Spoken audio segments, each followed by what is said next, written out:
রাষ্ট্রীয় মূল্য প্রত্যয় দেওয়া হবে না। আমাদের যার যার স্বাধীনভাবে বসবাস করবে, যার যার রাষ্ট্র সবার এই স্লোগান আমাদেরকে সামনে নিয়ে আনতে হবে। আমরা তাই মোহনপুরের সকল নাগরিককে নিয়ে আগামীতে মোহনপুরের উন্নয়ন করতে চাই। মোহনপুরের মানুষের ভাগ্যের পরিবর্তন করতে চাই। সেই মূর্তিতে তারেক রহমান দিয়েছেন। সেই জন্য আমাদের মোহনপুরবাসীকে ঐক্যবদ্ধ হতে হবে। সকল সন্ত্রাসীদের মূলোৎপাটন করতে হবে। সকল মাফিয়া বাহিনীকে সমাজ থেকে বিতাড়িত করতে হবে।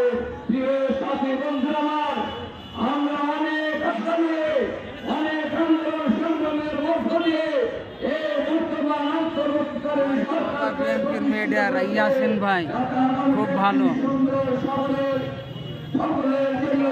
ইয়াসিন ভাই খুব ভালো, হাসি দেন জোরে বড় ভাই।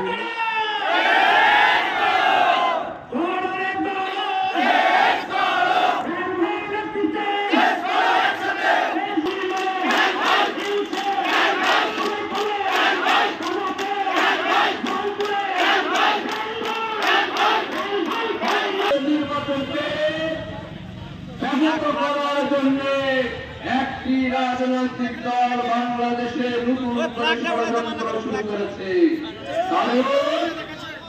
তাদের বেশি হচ্ছে ষড়যন্ত্র করা।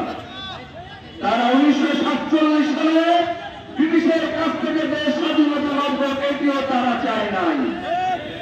তারা 1971 সালে বাংলাদেশ স্বাধীন হোক এটিও তারা চায় নাই, ষড়যন্ত্র করেছে। 1986 সালে স্বৈরাচারের বিদায় হোক এটিও তারা চায় নাই, স্বৈরাচারের সাথে আঘাত করে নির্বাচনে গেছে।